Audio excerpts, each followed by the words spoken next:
This is the story of a man named Stanley. Stanley worked for a company in a big building where he was employee number 427. Employee number 427's job was simple. He sat at his desk in room 427 and he pushed buttons on a keyboard. Orders came to him through a monitor on his desk, telling him what buttons to push, how long to push them, and in what order. This is what employee 427 did every day of every month of every year. And although others might have considered it soul-rending, Stanley relished every moment that the orders came in, as though he had been made exactly for this job. And Stanley was happy. And then one day, something very peculiar happened.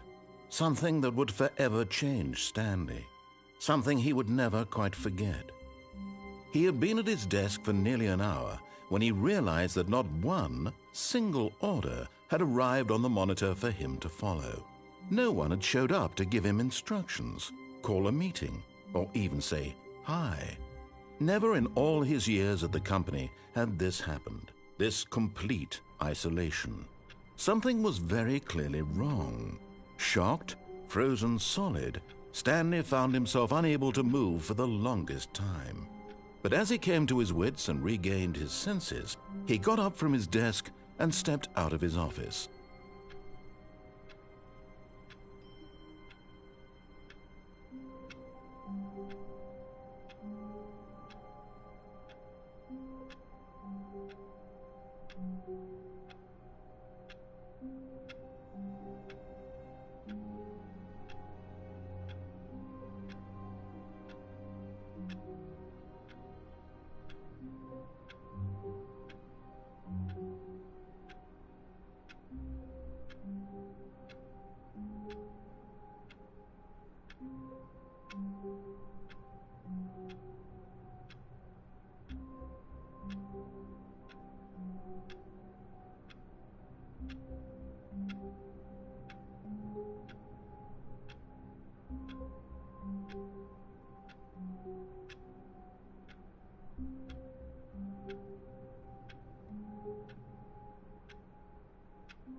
All of his co-workers were gone.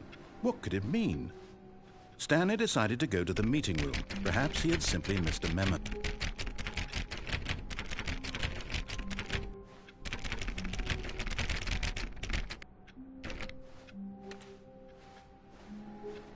No matter how hard Stanley looked, he couldn't find a trace of his co-workers.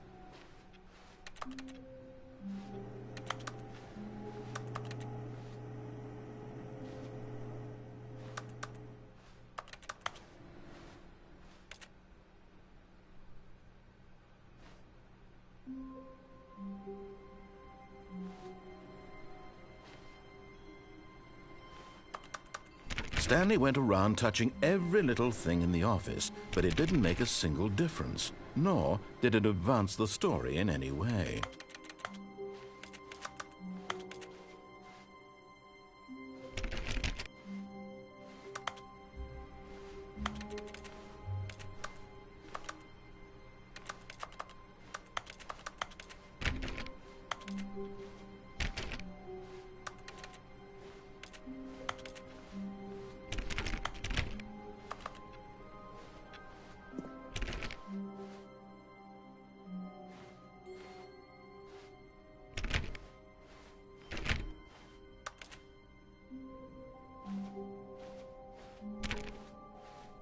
When Stanley came to a set of 2 open doors, this was not the correct way to the meeting room, and Stanley knew it perfectly well.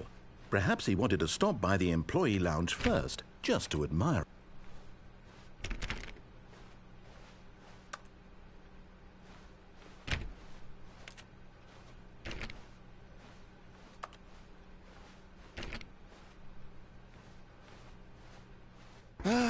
Yes, truly a room worth admiring. It had really been worth the detour after all, just to spend a few moments here in this immaculate, beautifully constructed room. Stanley simply stood here, drinking it all in.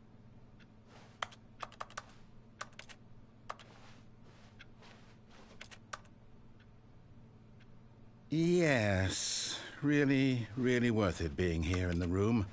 A room so utterly captivating that even though all your co-workers have mysteriously vanished, here you sit looking at these chairs and some paintings. Really worth it.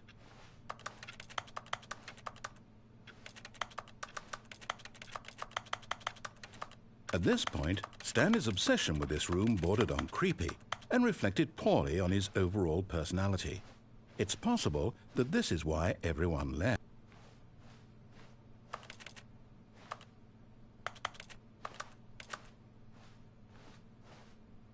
Stanley sat around waiting for more dialogue. But when a long time had passed and there was no more, he decided that the game was trying to send him a message.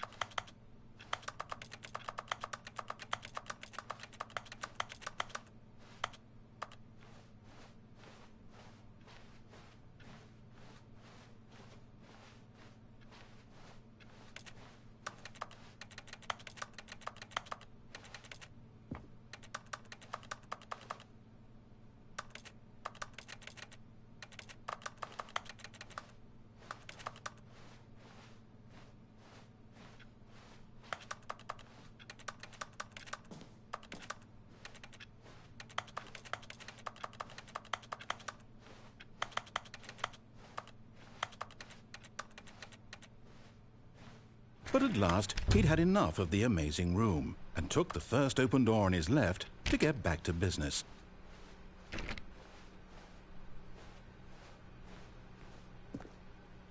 Stanley was so bad at following directions, it's incredible he wasn't fired years ago.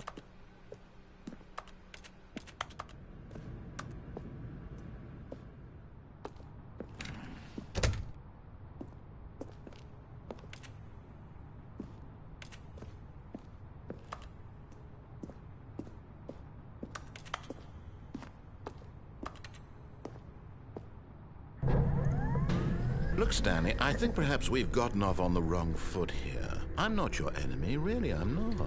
I realize that investing your trust in someone else can be difficult, but the fact is that the story has been about nothing but you all the... What?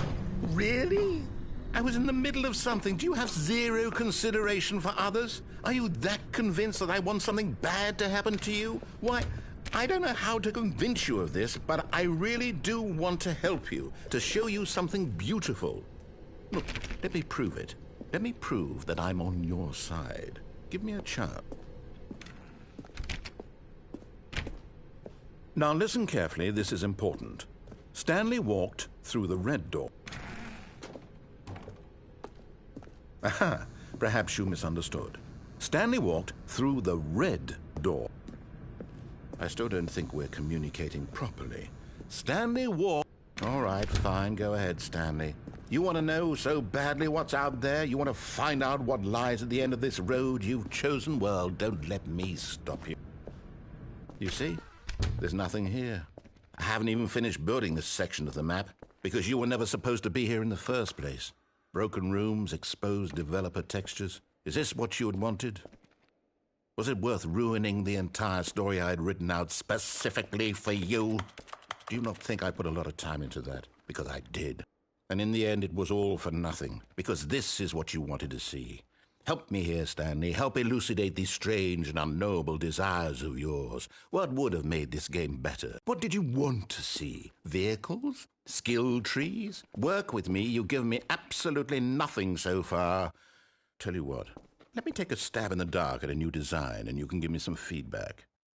There we go. A third option. This already feels leaps ahead of where we were before. Go ahead, Stanley. Take it for a spin.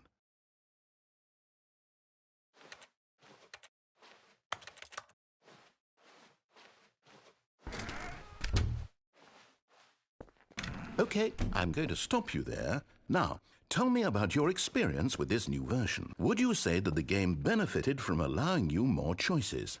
Feel free to be honest. I'm looking for some real critical feedback here. Oh, of course. A 3. Really? Maybe next time we can get you to form an actual opinion? You know? Any level of critical thinking or engagement with your surroundings? Does that sound good? Think we can do that? Yes? Wonderful. Here, based on the data from your previous playthrough, I've compiled a new version. And to be perfectly candid, I think I've knocked it out of the park with this one. Let's take a look.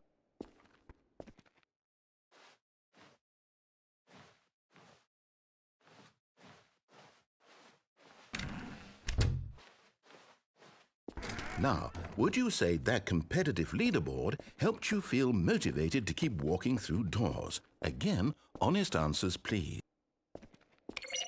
Hey, I nearly forgot. I've got a prototype of a new game I've been working on, and now would be a lovely opportunity to give it some playtesting. You wouldn't mind taking a look at it, would you? Perfect. Let me boot it up.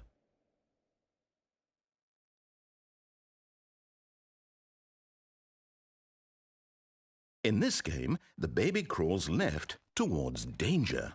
You click the button to move him back to the right, and if he reaches the fire, you fail. It's a very meaningful game, all about the desperation and tedium of endlessly confronting the demands of family life. I think the art world will really take notice. But of course, the message of the game only becomes clear once you've been playing it for about 4 hours. So why don't you give it 4 hours of play to make sure it's effective? Be sure to keep notes on your experience.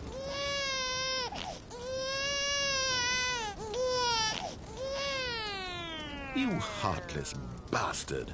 Did you do it because you hate babies or purely to spite me? Because if it's the latter, well, I don't know what to do. I'm completely out of ideas. I can't think of a single thing that might improve the experience for me. I'm not even going to try. I'm out. I'm done. It's over. Thank you for playing. Your input was extremely valuable.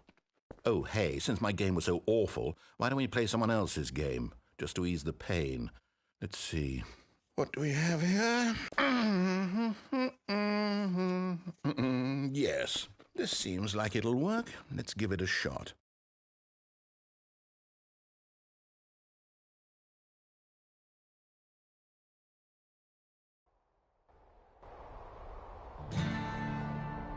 Aha! Fascinating. What do you think this game is about, Stanley? What's our backstory? What is our motivation? Well, it seems obvious to me that you are meant to play as a creepy man spying on innocent civilians below you from up high in your creep tower, perhaps for some sort of twisted erotic purpose. Yes, that must be it. What a fascinating venture into the experience of total mental depravity. So far, I love everything about this game, Stanley. And it seems there's even more. Come, let's venture outward and see what else is out there.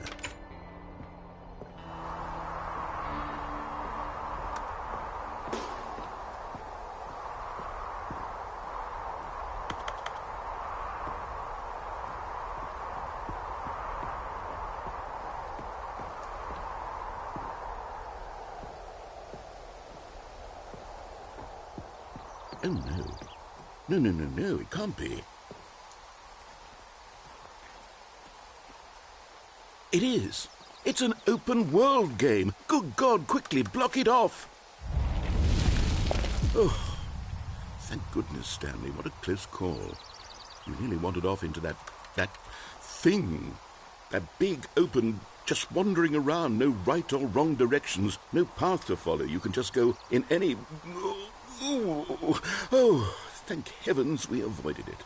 We're out of the woods now, Stanley. Okay, I'm going to get us out of here. Let's find another game. Preferably something with walls. Something with nice, big, insurmountable walls. Okay, I think this will be just the thing.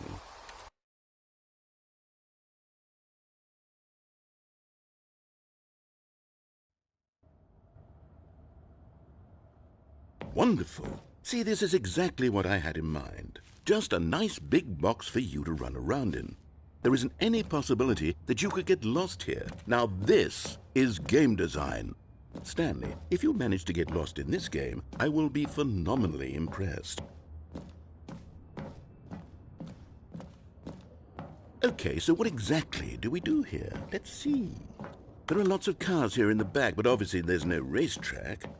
Okay, I'm seeing that there's a ball of some kind back here. Is this game sports ball? Stanley, I think it's sports ball. Oh, what fun. We shall run the bases and do a touchdown together. Yes, I think surely we must. Okay, Stanley, here's the ball. Have fun.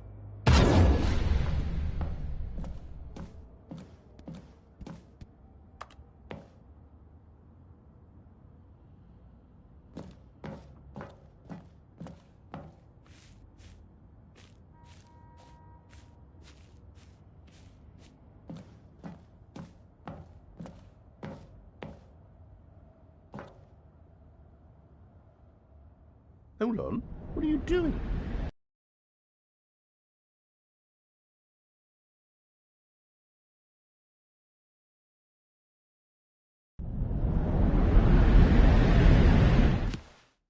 Stanley, don't do that. I can't follow you there. I can't help you. How will you write a story without me? You can't do it. You know that. Stanley, come back.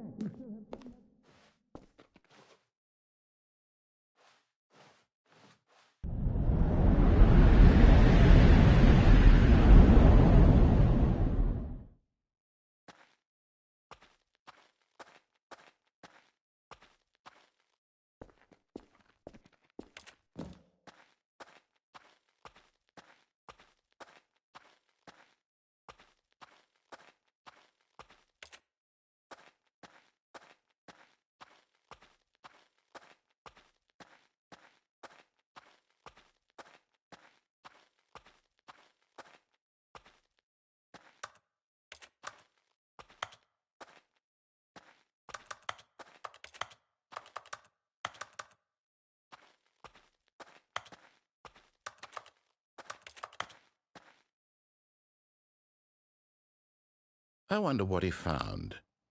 If what he wanted was to be the leading man in his own story, well, perhaps he's gotten it, down in wherever he is right now. I wonder if he's happy with his choice, and if he's learned the heavy cost that comes with it. He'll understand soon what I was trying to tell him. He needs me.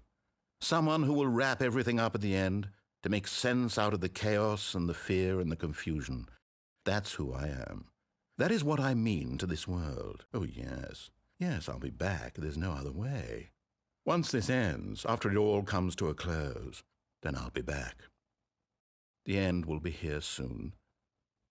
Very soon. I can wait.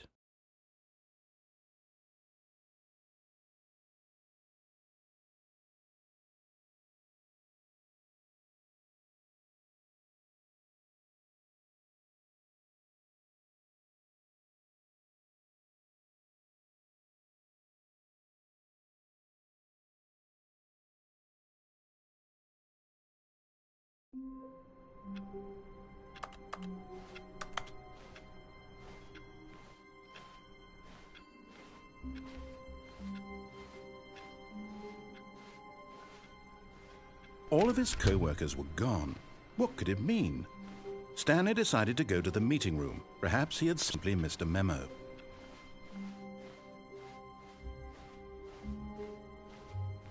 When Stanley came to a set of 2 open doors, this was not the correct way to the meeting room, and Stanley knew it perfectly well. Perhaps he wanted to stop by the employee lounge first, just to admire it. Wow, yes, this room. But eager to get back to business, Stanley took the first open door on his left.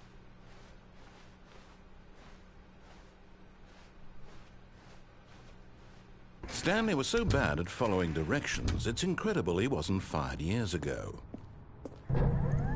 Look, Stanley, I think perhaps we... But in his eagerness to prove that he is in control of the story and no one gets to tell him what to do, Stanley leapt from the platform and plunged to his death. Good job, Stanley. Everyone thinks you are very powerful.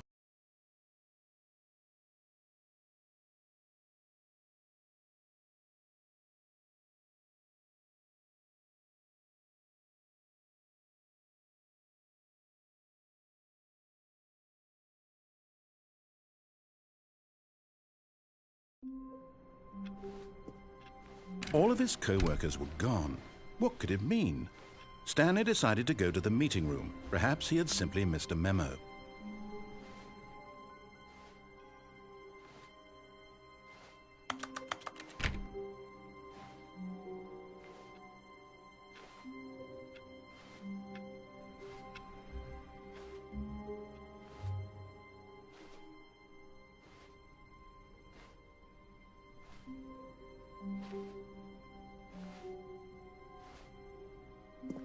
When Stanley came to a set of 2 open doors, he entered the door on his left.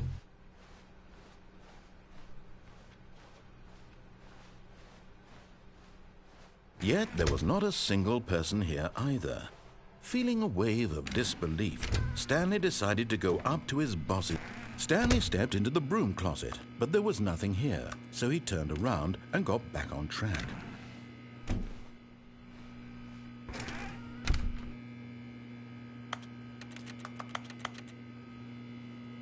There was nothing here.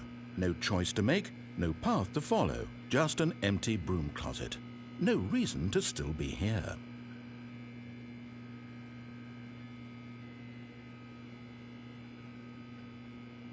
It was baffling that Stanley was still just sitting in the broom closet. He wasn't even doing anything. At least if there was something to interact with, he'd be justified in some way. As it is, he's literally just standing there doing sweet FA.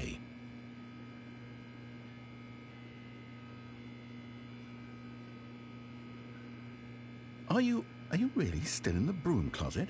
Standing around doing nothing? Why?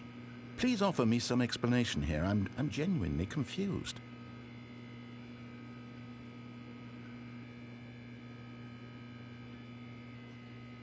You do realize there's no choice or anything in here, right? If I'd said Stanley walked past the broom closet, at least you would have had a reason for exploring it to find out. But it didn't even occur to me because literally this closet is of absolutely no significance to the story whatsoever. I never would have thought to mention.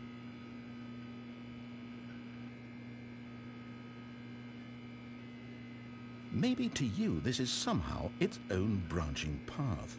Maybe when you go talk about this with your friends you'll say, "Oh, did you get the broom closet ending? The broom closet ending was my favorite." I hope your friends find this concerning.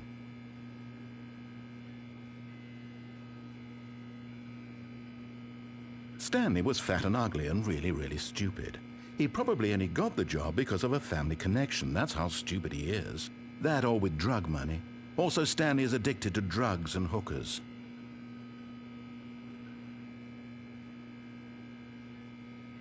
Well, I've come to a very definite conclusion about what's going on right now. You're dead. You got to this broom closet, explored it a bit, and were just about to leave because there's nothing here, when a physical malady of some sort shut down your central nervous system and you collapsed in front of your screen. Well, in a situation like this, the responsible thing is to alert someone nearby so as to ensure that your body is taken care of before it begins to decompose. Hello? Anyone who happens to be nearby? The person at this computer is dead. They have fallen prey to any number of your countless human physiological vulnerabilities. It's indicative of the long-term sustainability of your species. Please remove their corpse from the area and instruct another human to take their place, making sure they understand basic first-person video game mechanics and filling them in on the history of narrative tropes in video gaming, so that the irony and insightful commentary of this game is not lost on them. All right, when you've done that, just step out into the hallway.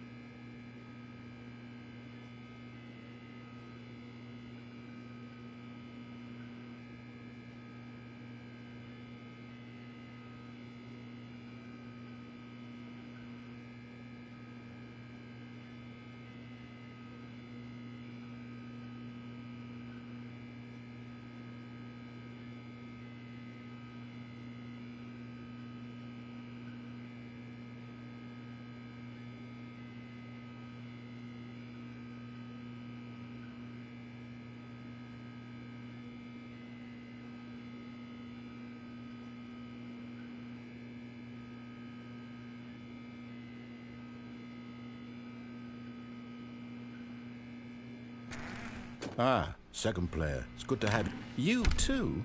Unbelievable. I'm at the mercy of an entire species of invalids. Perhaps there's a monkey nearby you can hand the controls to. A fish? Fungus?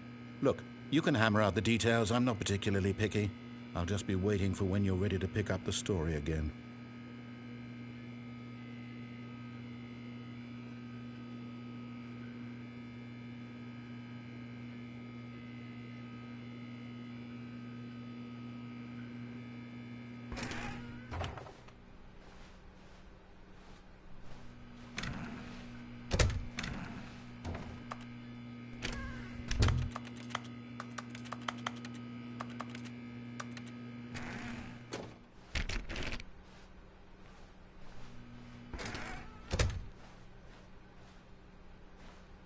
Coming to a staircase, Stanley walked upstairs to his boss's office.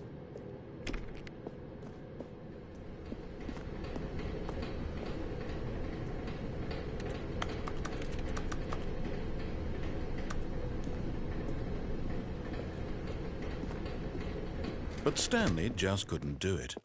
He considered the possibility of facing his boss. Admitting he had left his post during work hours, he might be fired for that. And in such a competitive economy, why had he taken that risk? All because he believed everyone had vanished? His boss would think he was crazy. And then something occurred to Stanley. Maybe, he thought to himself, maybe I am crazy. All of my co-workers blinking mysteriously out of existence in a single moment for no reason at all? None of it made any logical sense. And as Stanley pondered this, he began to make other strange observations. For example, why couldn't he see his feet when he looked down?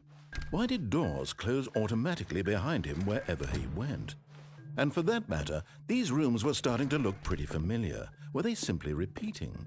No, Stanley said to himself, this is all too strange. This can't be real.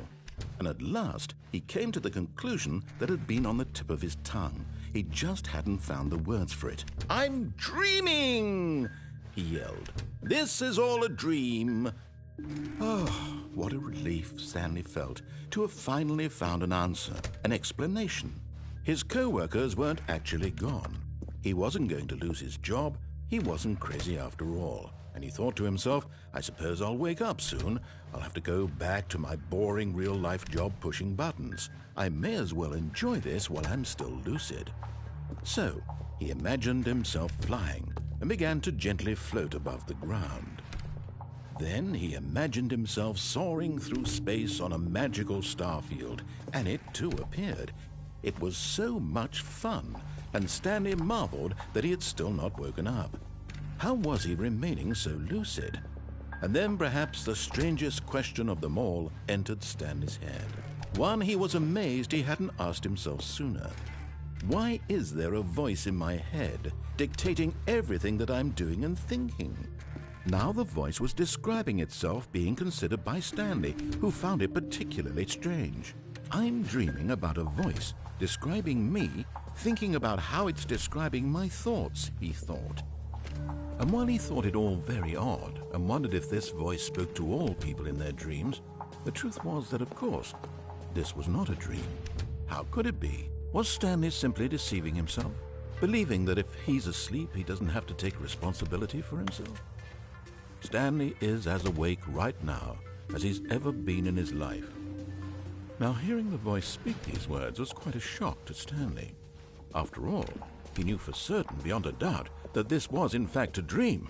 Did the voice not see him float and make the magical stars just a moment ago? How else would the voice explain all that? This voice was a part of himself too. Surely, if he could just...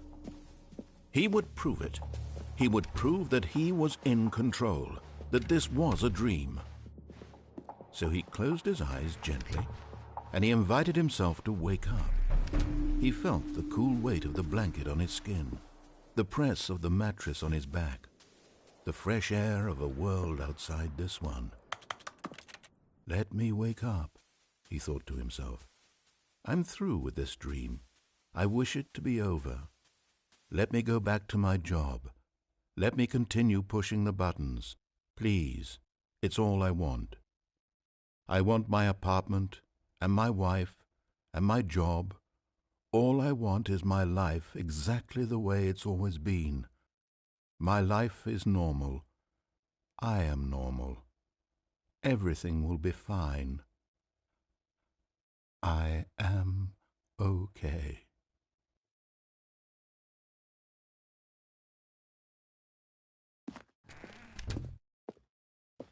Stanley began screaming. Please, someone, wake me up. My name is Stanley. I have a boss. I have an office. I am real. Please, just someone tell me I am real. I must be real. I must be. Can anyone hear my voice? Who am I? Who am I? And everything went black.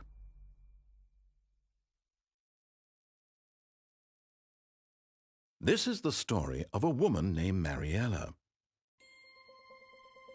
Mariella woke up on a day like any other. She arose, got dressed, gathered her belongings, and walked to her place of work. But on this particular day, her walk was interrupted by the body of a man who had stumbled through town talking and screaming to himself, and then collapsed dead on the sidewalk. And although she would soon turn to go call for an ambulance, for just a few brief moments she considered the strange man. He was obviously crazy. This much she knew. Everyone knows what crazy people look like. And in that moment, she thought to herself how lucky she was to be normal. I am sane. I am in control of my mind. I know what is real and what isn't. It was comforting to think this, and in a certain way, seeing this man made her feel better. But then she remembered the meeting she had scheduled for that day, the very important people whose impressions of her would affect her career, and by extension, the rest of her life. She had no time for this, so it was only a moment that she stood there, staring down at the body. And then she turned and ran.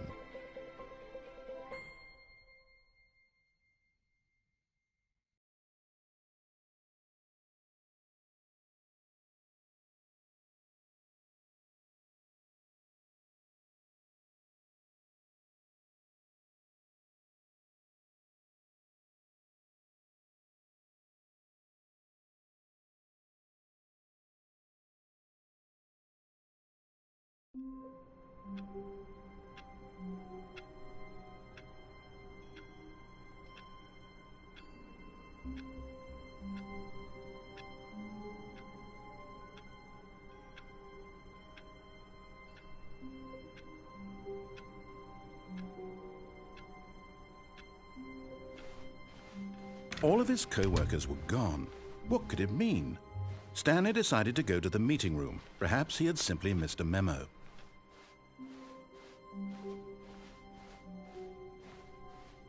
When Stanley came to a set of 2 open doors, he entered the door on his left. This was not the correct way to the meeting room, and Stanley knew it perfectly well. Perhaps he wanted to stop by the employee lounge first, just to admire. The lounge was sublime, a work of art. But eager to get back to business, Stanley took the first open door on his left. Stanley was so bad at following directions, it's incredible he wasn't fired years ago.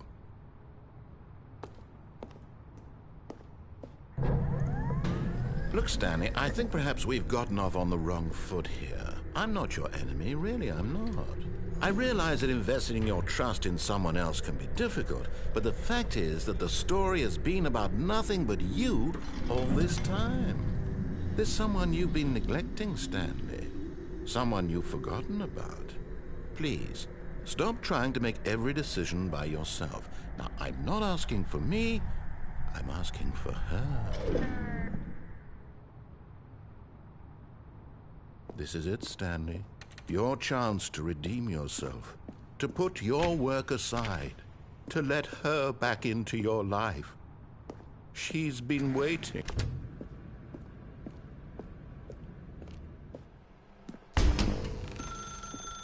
That's her, Stanley. You need to be the one to do this.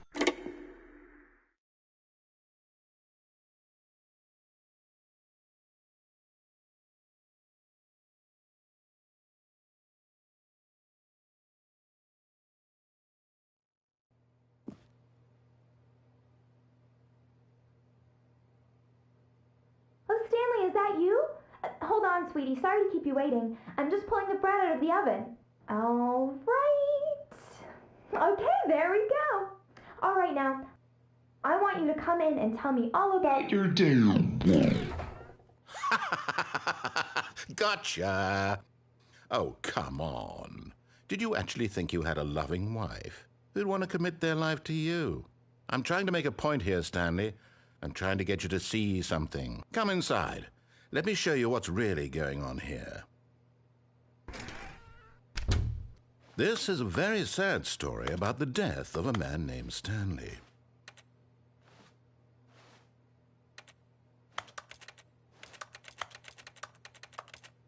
Stanley is quite a boring fellow. He has a job that demands nothing of him, and every button that he pushes is a reminder of the inconsequential nature of his existence. Look at him there, pushing buttons, doing exactly what he's told to do. Now he's pushing a button. Now he's eating lunch. Now he's going home. Now he's coming back to work. One might even feel sorry for him, except that he's chosen this life.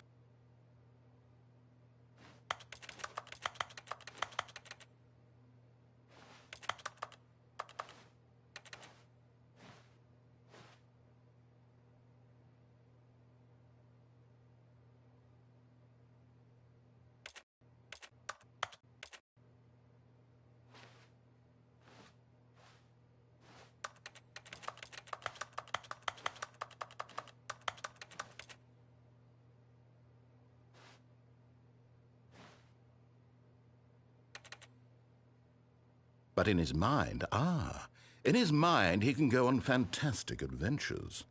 From behind his desk, Stanley dreamed of wild expeditions into the unknown, fantastic discoveries of new lands. It was wonderful, and each day that he returned to work was a reminder that none of it would ever happen to him. And so he began to fantasize about his own job. First, he imagined that one day while at work, he stepped up from his desk to realize that all of his co-workers, his boss, everyone in the building had suddenly vanished off the face of the earth. The thought excited him terribly. So he went further. He imagined that he came to two open doors and that he could go through either. At last, choice. It barely even mattered what lay behind each door. The mere thought that his decisions would mean something was almost too wonderful to behold. As he wandered through this fantasy world, he began to fill it with many possible paths and destinations. Down one path lay an enormous round room with monitors and mind controls. And down another was a yellow line that weaved in many directions. And down another was a game with a baby. And he called it the Stanley Parable. It was such a wonderful fantasy, and so in his head he relived it again, and then again, and again, over and over, wishing beyond hope that it would never end, that he might always feel this free. Surely there's an answer down some new path, mustn't there be? Perhaps if he played just one more time. But there is no answer. How could there possibly be? In reality, all he's doing is pushing the same buttons he always has. Nothing has changed. The longer he spends here, the more invested he gets, the more he forgets which life is the real one.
And I'm trying to tell him this, that in this world he can never be anything but an observer, that as long as he remains here, he's slowly killing himself.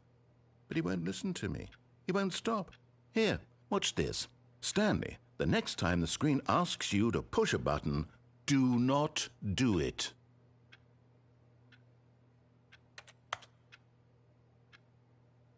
You see? Can he just not hear me? How can I tell him in a way that he'll understand that every second he remains here, he's electing to kill himself? How can I get him to see what I see? How can I make him look at himself? I suppose I can't, not in the way I want him to. But I don't make the rules. I simply play to my intended purpose, the same as Stanley. We're not so different, I suppose. I'll try once more to convey all this to him. I'm compelled to. I must.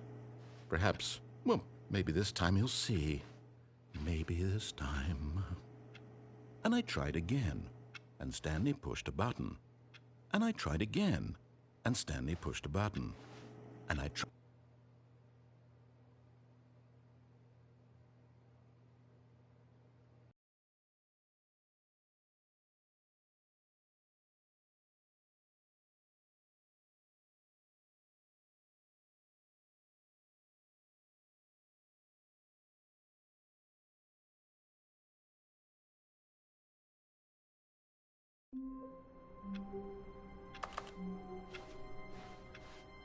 All of his co-workers were gone.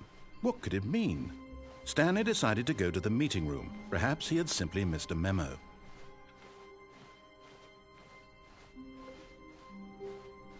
When Stanley came to a set of 2 open, this was not the correct way to the meeting room, and Stanley knew it perfectly well. Perhaps he wanted to stop by the employee lounge first, just to admire it. Standing now in this incredible room, Stanley for the first, but eager to get back to business, Stanley took the first open door on his left. And so he detoured through the maintenance section, walked straight ahead to the opposite door, and got back on track.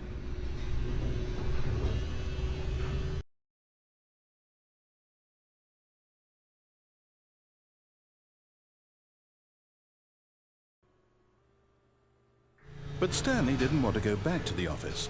He wanted to wander about and get even further off track. So now in order to get back, he needed to go,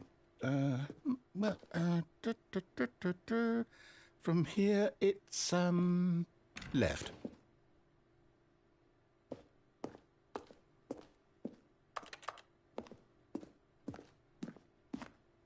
Oh, no, it's to the right, my mistake. No, not the right. Why would I have ever said it was to the right? What was I thinking? It's clearly... Oh dear, would you hold on for a minute, please? Now, let's see. We went down right, left, down, left, right. Yep, okay, yes.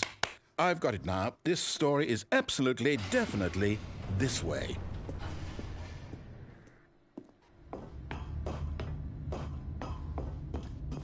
No.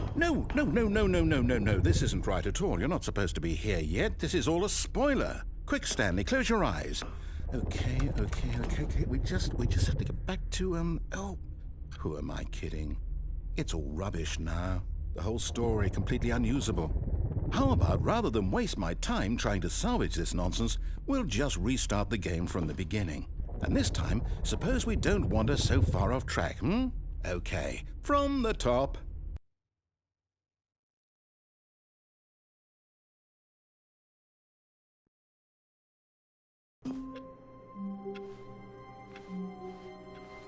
All of his co-workers were gone. What could it mean? Stanley decided to go to the meeting room. Perhaps he had simply missed a memo.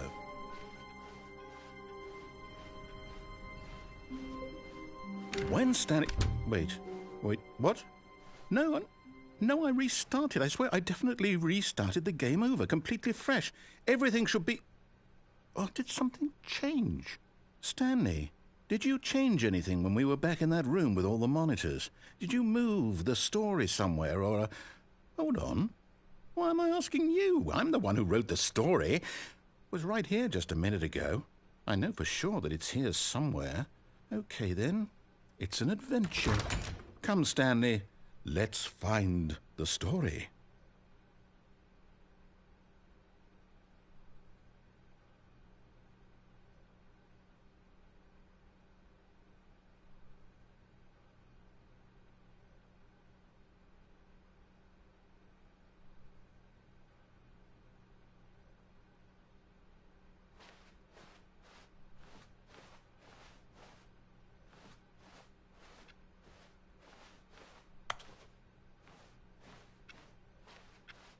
I'll say it. This is the worst adventure I've ever been. I can promise you there definitely was a story here before. Do we need to restart the game again? Well, I find it unlikely that we'll ever progress by starting over and over again, but it's got to be better than this. Okay, let's give it a shot. Why not?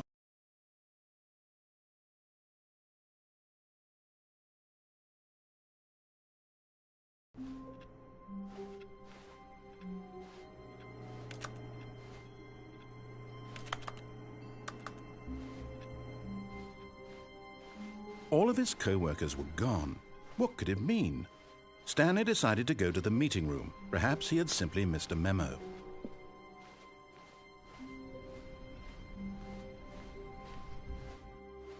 Okay, yep, it's worse. I might be remembering this wrong. It's possible the story is back where we just came from. Why don't we go back the other direction and see if we missed anything?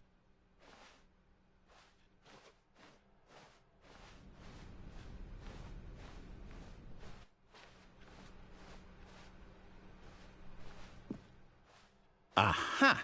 I knew we'd miss something. The story. Here it comes. No, wait, never mind. Not the story. Okay, let's head back the other way and retrace our step. Now well, I'll be honest, I don't recognize this place at all. Is this the story? I don't think so. I can't quite recall, but I believe my story took place in an office building. Is that correct? Do you remember, Stanley? Well, do you know what? Since I've completely forgotten what we were supposed to be doing, how about this? You win! Congratulations! I know you put in a lot of hard work, and it really paid off, so good job. Oh, no. No, I don't feel right about this at all. We both know you didn't put in any actual work for that win. Some people win fair and square, and this was not one of those situations. Okay, I'm getting weirded out by whatever this place is. I don't care what might happen this time. I have to restart.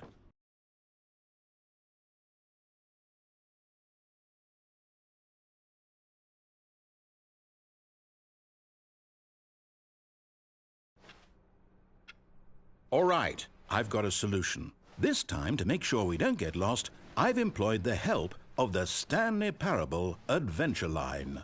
Just follow the line. How simple is that? You see, the line knows where the story is. It's over in this direction. Onward, Stanley, to destiny. Though, here's a thought. Wouldn't wherever we end up be our destination, even if there's no story there? Or to put it another way, is the story of no destination still a story? Simply by the act of moving forward, are we implying a journey such that a destination is inevitably conjured into being via the very manifestation of the nature of life itself? Whoa. Hang on. That got a bit weird back there. Well, I'd like to apologize. Not sure where I was going with all that. You know what? I think what we need right now is a bit of music to lighten the mood.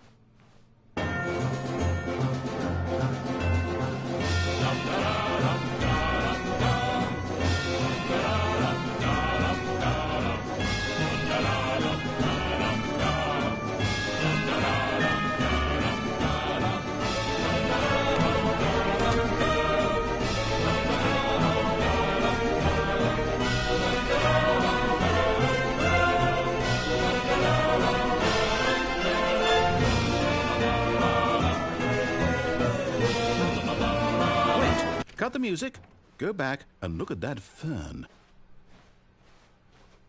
Stanley, this fern will be very important later in the story. Make sure you study it closely and remember it carefully. You won't want to miss anything.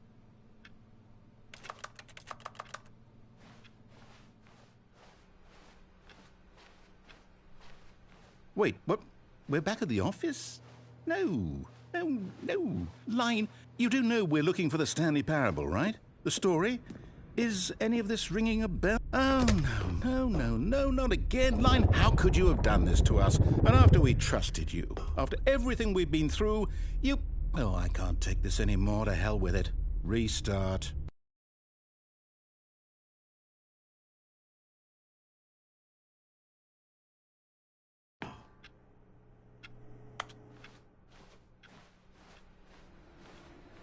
You know what, Stanley?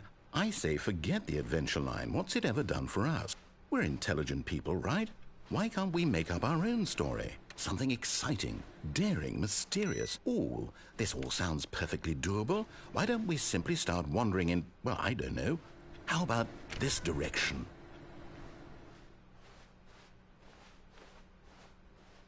Now, yes, this is exciting. Just me and Stanley forging a new path, a new story. Well, it could be anything.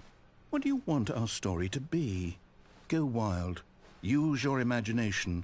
Whatever it might be, Stanley, I'm ready for it.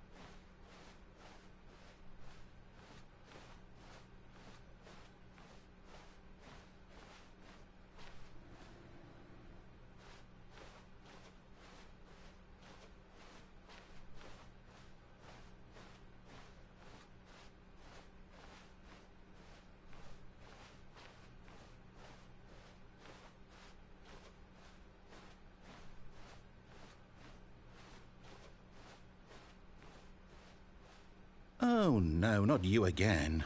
Stanley, I'd also like to veto the line from having any role in our awesome new story. No lines or monitor rooms. Just don't acknowledge it, and we should be fine.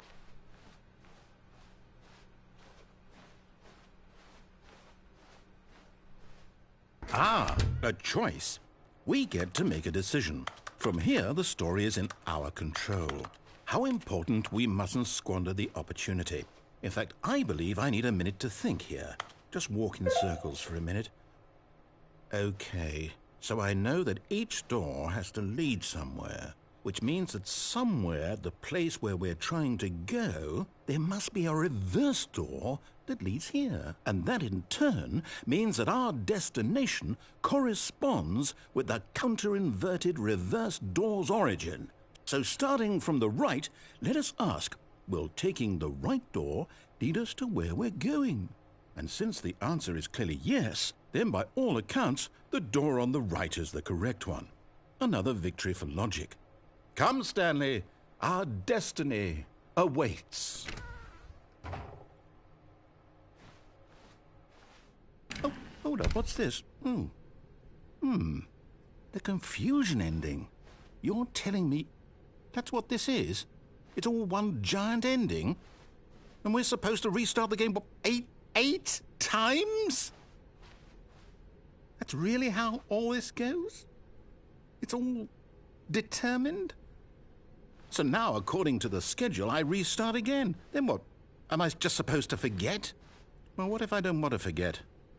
My mind goes blank simply because it's written here on this thing, wall.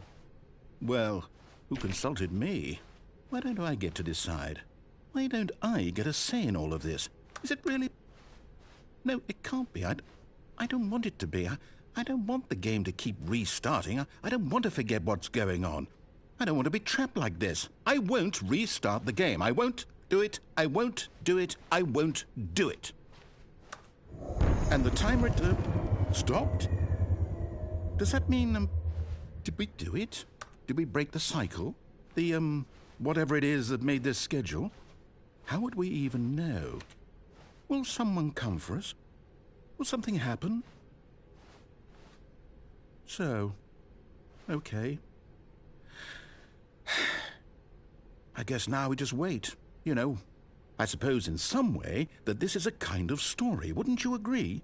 I'm not quite sure if we're in the destination or the journey, though they're always saying that life is about the journey and not the destination, so I hope that's where we are right now. We'll find out, won't we?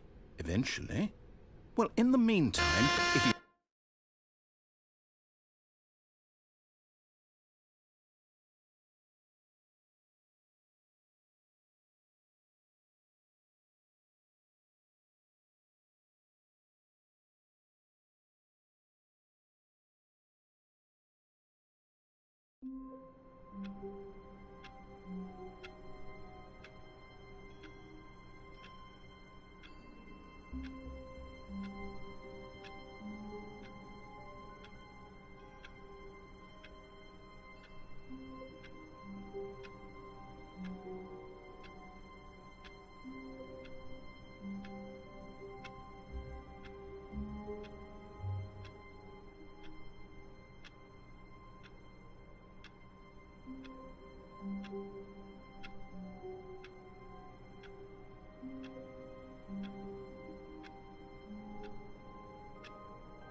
Even now, Stanley's office was a distant memory. What did it look like? There was a computer, perhaps, and a painting. Was it a painting or a photo? He could no longer recall.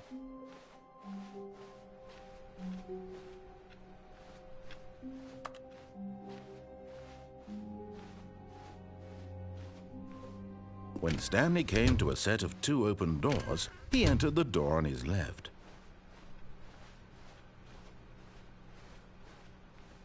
Yet there was not a single person here either. Feeling a wave of disbelief, Stanley decided to go up to his boss's office. Coming to a staircase, Stanley walked upstairs to his boss's office.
Stepping into his manager's office, Stanley was once again stunned to discover not an indication of any human life.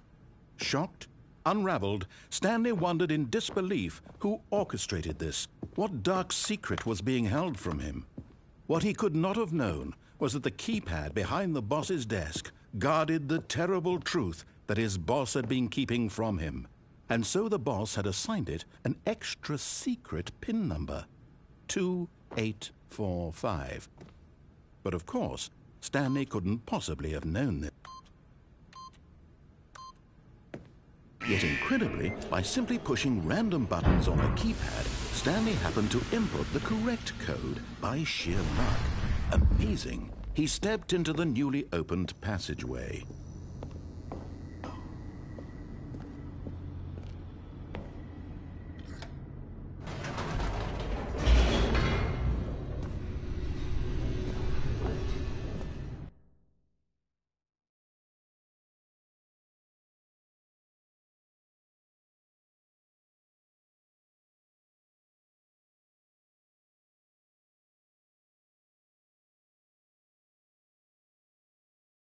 Descending deeper into the building, Stanley realized he felt a bit peculiar.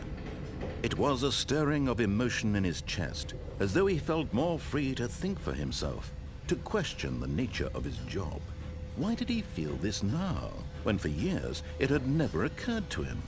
This question would not go unanswered for long.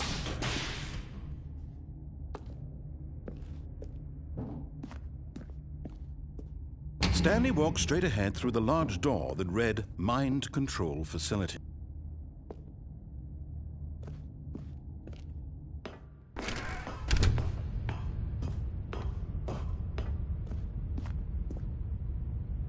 The lights rose on an enormous room packed with television screens. What horrible secret did this place hold? Stanley thought to himself. Did he have the strength to find out?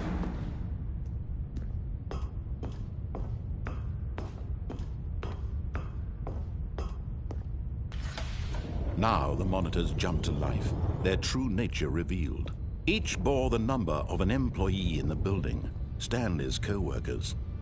The lives of so many individuals reduced to images on a screen, and Stanley, one of them, eternally monitored in this place where freedom meant nothing.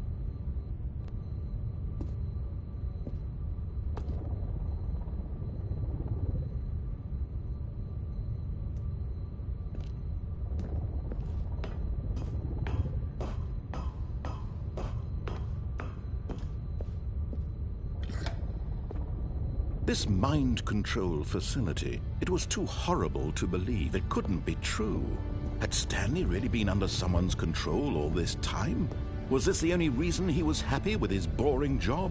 That his emotions had been manipulated to accept it blindly?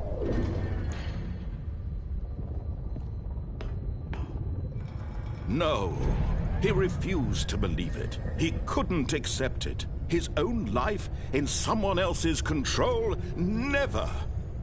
It was unthinkable, wasn't it? Was it even possible? Had he truly spent his entire life utterly blind to the world?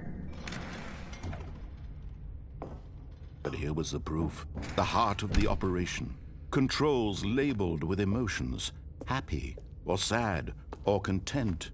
Walking, eating, working. All of it monitored and commanded from this very place.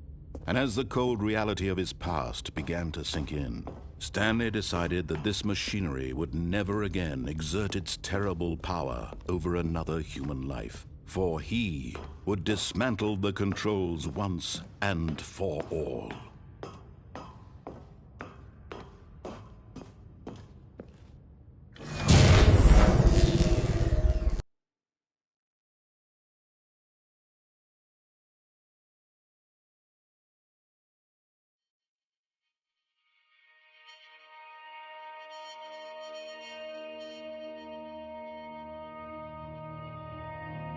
Blackness, and a rising chill of uncertainty. Was it over? Yes! He had won! He had defeated the machine, unshackled himself from someone else's command. Freedom was mere moments away. And yet, even as the immense door slowly opened, Stanley reflected on how many puzzles still lay unsolved. Where had his co-workers gone? How had he been freed from the machine's grasp? What other mysteries did this strange building hold? But as sunlight streamed into the chamber, he realized none of this mattered to him, for it was not knowledge or even power that he had been seeking, but happiness. Perhaps his goal had not been to understand, but to let go. No longer would anyone tell him where to go, what to do, or how to feel. Whatever life he lives, it will be his. And that was all he needed to know. It was perhaps the only thing worth knowing. Stanley stepped through the open door.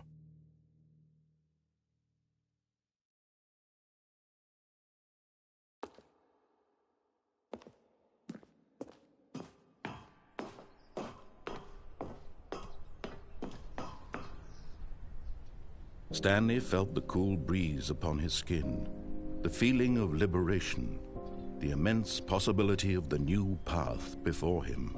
This was exactly the way